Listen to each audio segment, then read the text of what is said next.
This woman may look like a legend from Norse myth, but she's not what you think. Her name was Lagertha, a shield maiden so fierce that poets said she fought like the gods themselves. Yet the truth behind her story was written centuries after her death, shaped by men who feared her power. She wasn't just a warrior of the sagas.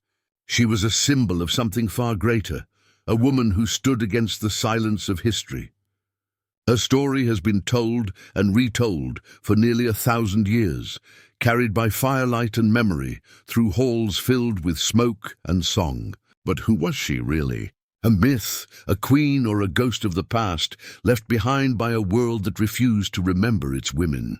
If this story of Lagertha hadn't been written down by a single medieval writer, we might never know that Viking women once commanded armies, ruled lands, and terrified kings. Without that record, she would have vanished like so many others, lost to time, erased by the voices that only remembered men. Her story is more than legend. It's proof that the Viking world was not ruled by men alone. Lagertha's name, written in ink nearly 1,000 years ago, became a spark in the dark, reminding us that courage and power can wear any face, even that of a forgotten woman who refused to kneel. The story of Lagertha begins not in the age of Vikings, but in the age of memory. Centuries after the longships had vanished from the seas, her name was written down by a man called Saxo Grammaticus, a Danish scholar living in the 12th century. He worked by the light of candles, surrounded by parchment and dust, recording the old stories that had once been sung by poets and warriors. His great book, the Gesta Danorum, told the history of Denmark, from gods to kings, from heroes to ghosts. And among these stories, he wrote of a woman unlike any other. Her name was Lagertha.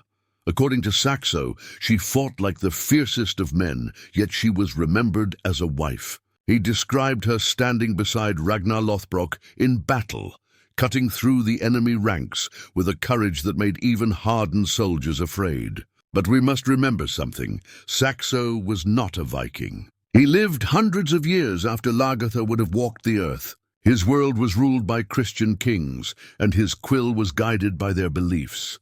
The stories he wrote were part truth and part warning, tales shaped to fit the values of his time. To Saxo, Lagertha was both a marvel and a problem. A woman who led men, who fought like a god, and who refused to submit. She did not fit the order of his world. So he turned her legend into something that could be contained. He praised her strength, then bound it to marriage. He let her rise in glory, only to have her fade behind Ragnar's shadow. In his pages she is both flame and smoke, brilliant but fading, remembered and yet diminished. And that is where the myth begins.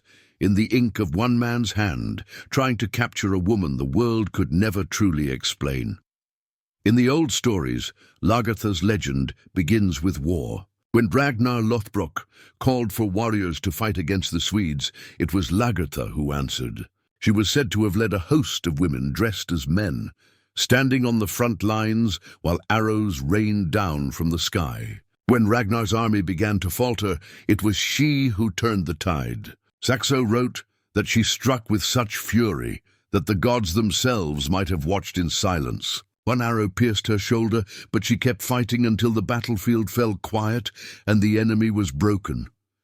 After the battle, Ragnar sought her out, amazed by her courage. He wanted to make her his wife, but she did not yield easily.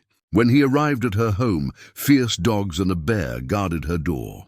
Ragnar fought them both to prove his worth, and only then did she agree to marry him. For a time they were a pair of equals, warrior and warrior, bound by fire and fame. Together they became legend, but like so many sagas, their story was not built to last. When Ragnar left her for another woman, Lagertha's heart did not break, it hardened. She returned to her own lands and ruled them in peace for a while, but peace never lasted long in the north. When her second husband turned against her, Lagertha met betrayal with steel. The old writings say she took a hidden blade and ended his life herself, claiming his throne as her own. It was vengeance, but also survival. To the clerics who later copied Saxo's words, her story was a warning, a woman who rose too high, who ruled too fiercely, who refused to obey. But to those who still whisper her name, she was something else entirely. She was proof that the Viking spirit was not bound by gender, and that strength, once awakened, could not be silenced. Lagertha was not just a wife, not just a warrior. She was the storm that men tried and failed to contain. Did Lagertha truly exist, or was she only a shadow born from stories? Historians still argue over that question. Saxo wrote her tale long after the Viking Age had ended, but archaeology is beginning to uncover hints that her legend may not have been pure fantasy. In the late 19th century, a grave was found in Birka, Sweden, filled with weapons, armor, and 2 horses. For more than 100 years, people assumed it belonged to a man. But when modern scientists tested the bones, they made a shocking discovery. The warrior was a woman. That single finding changed everything. It proved that women could and did hold the role of warriors in the Viking world. They were not simply wives or mothers.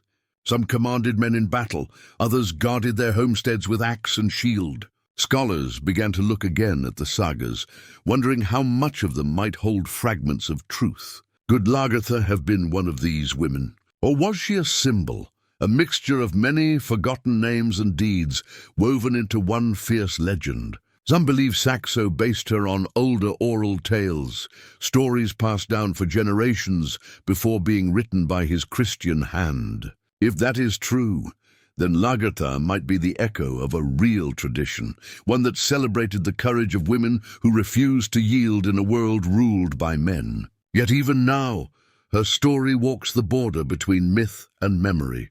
The line between saga and truth is thin, and the Shieldmaiden walks it still. For centuries, people have feared and admired women who wield swords. To the Viking mind, such a woman was both awe-inspiring and dangerous, blessed by the gods, yet cursed by men. Perhaps that is why Lagertha still fascinates us today. She is the warrior no one could truly conquer, the legend that history tried to bury but could never silence. Lagertha's name has outlived the men who once surrounded her. Ragnar's story has been told and retold, but it is Lagertha's image that continues to rise from the ashes of history. From the pages of Saxo's chronicles to the screens of modern storytellers, she has become a symbol far greater than one woman's tale. Each time her story is told, she changes, part warrior, part queen, part myth. Yet no matter how she appears, one truth remains. History did not remember her as a wife or a mother, but as fury, the storm no king could tame.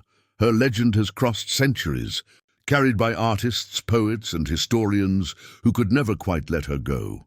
In every retelling, she defies the boundaries placed upon her. She is the reminder that power does not belong to one gender, one throne, or one time. She stands for those who fought unseen battles, whose strength was buried under silence, and whose courage was rewritten by others.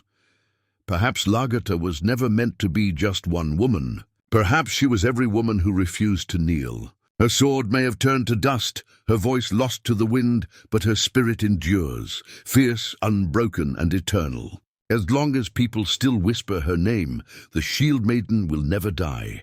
History reminds us that not all heroes wear crowns. Some rise from legend, only to be buried again by silence. Lagertha's story survived, not because the world wanted to remember her, but because it could not forget. She stands as a warning and a promise that power once awakened never truly dies. The world has always tried to decide who is worthy of remembrance, whose names are carved into stone, and whose are left to fade in the dark. Yet somehow, her name endured. Lagertha was more than a warrior. She was defiance made flesh, proof that courage can exist in any heart, even when the world refuses to see it. Her story is the echo of all who fought and were forgotten, of every voice that refused to stay silent. And perhaps that is why she still haunts the edge of history, where myth and truth meet. The danger of forgotten power is not that it disappears, but that it waits. It waits in the stories we tell, in the names whispered through time, in the memory of those who would not bow. Lagertha's legend reminds us that even when the world forgets its heroes, the fire they carried does not go out. It burns quietly, waiting to rise again.